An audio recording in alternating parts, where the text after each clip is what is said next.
Run the ball, right? Those are the three words. Run the ball. Obviously, we saw the game plan, a $190 on the ground.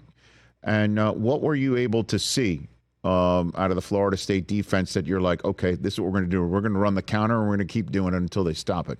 What about that? Yeah, so I mean, anybody that watches us knows we're going to run outside zone and counter. Right. I mean, those are the two things that I've run my entire career as an offensive coach, as an O-line coach. And, I think they're great complements to each other. They allow you to, play with tempo, varying types of tempo, and still be able to execute the plays. So, finding the right formations, the right motions, the right shifts to go along with it. That's the important part. And anytime you go into a game one, you don't really know how they're going to play. You think you do. You have a feel for what you've seen on tape from previous seasons, but it's all about being the best you can be. And I thought we've worked really hard since January to become a stronger football team, a faster football team, to be in better shape. And we were able to go out and we wanted to establish the line of scrimmage. I think we have a chance to have a pretty good offensive line around here. And for a week and a half of practice, I mean, those guys didn't gain an inch on the ground because of some of the additions we made on the defensive side of the ball, the development of some of the defensive linemen and linebackers, the new coaches we brought in on that side, and some of the acquisitions we made in the portal and through recruiting. And so, what is it like on the sideline of a game like that, where you're noticing that your will is being imposed? And it's the third quarter, it's the fourth quarter. This is a game. You are in it. Forget about what people were thinking going in. Like what happens on a sideline for you when that happens? Well, it's the expectation every game that we go in and have that feeling. Right. For me personally, it feels pretty dang good. I mean, that's the feeling you want to have on the sideline. The best part about it though was there was 6 minutes and 33 seconds left on the clock, and we got the ball back for the last drive. And the way the game had gone to that point, that was our seventh series of the game.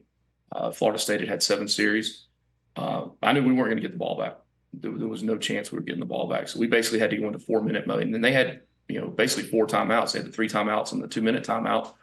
So, and with 6:33 on the clock, that could be an eternity for some people. And we had to basically go into 4-minute mode on that drive to win the game.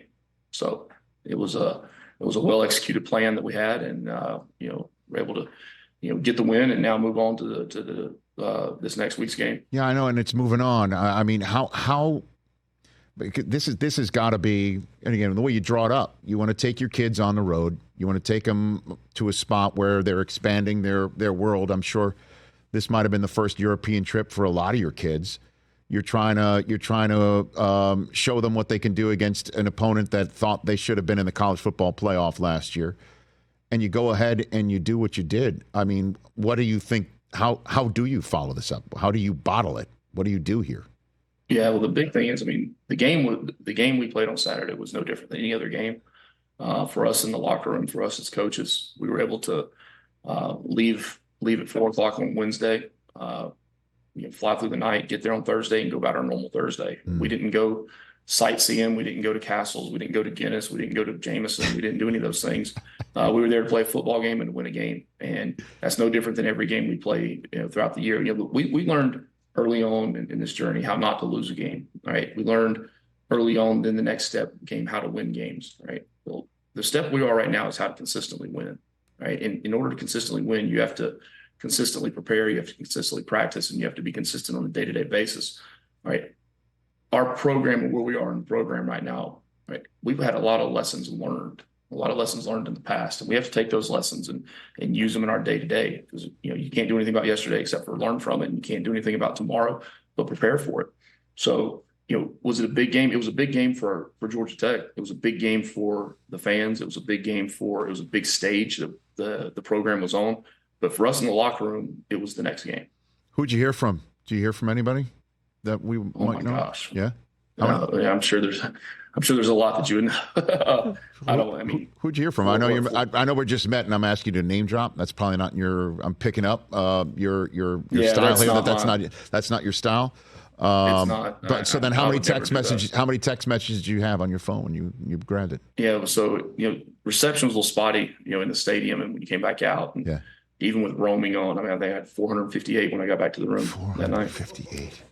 Yeah, but I mean, you get back to the room and we went straight into watching the game, getting it graded, getting it done. Because we wanted to be able to I had a team meeting at 7:15 the next morning before we left at 7:30, and I wanted to have that game closed out by the time we stepped off the plane yesterday back in Atlanta. So you answered Roman Reigns' text first? Is that whose text you answered first? I'm not going there, man. Megatron? You didn't get Megatron's text first? I mean, he was at the game. He was at the game, so. That's cool. What do you? How do you employ Megatron with your kids? You know what I mean? How do you utilize him in any way, shape, or form, or how much is he willing to share of his Megatronness with your kids? Yeah, no, look, Coach. Shoot, he's a Georgia Tech football player, no different than I am. Right? There's nothing asked from him. I want him to come here and be comfortable, to be welcomed, and to be able to come here and feel like he's at home still. So when these people come back, whether it's a guy like Calvin or a CEO of a Fortune 100 company, I mean, it's not coming here to feel like you're going to get hit up and asked for things. It's to be able to come back home. Well, listen, congratulations again. I know it's just one win, and I know that you've got greater aspirations than just beating Florida State in the first game in Ireland. But I mean, it had to be pretty cool for you to have your team do that, look the way that it did, perform and execute the way that it did in week one of a season when Nick Saban and George O'Leary are hanging out. That had to be pretty cool for you, man. That really did. That was probably that was probably the added motivation that I wouldn't get my tail chewed off after the game by either one of them. That's a terrific motivation, but it's pretty cool. And by the way, I know you didn't go sightseeing, but to have a guy named O'Leary in Ireland, that had to open a door too, I imagine. That house. Well, we played over there 10 years ago when we were at UCF, and we got beat by Penn State on the last play of the game on a field goal. So I'm sure for Coach it was a pretty redeeming thing to come back over 10 years later and see a team win on the last play of the game. Catch the Rich Eisen Show every single day on the Roku channel, 12 to 3 Eastern, for free.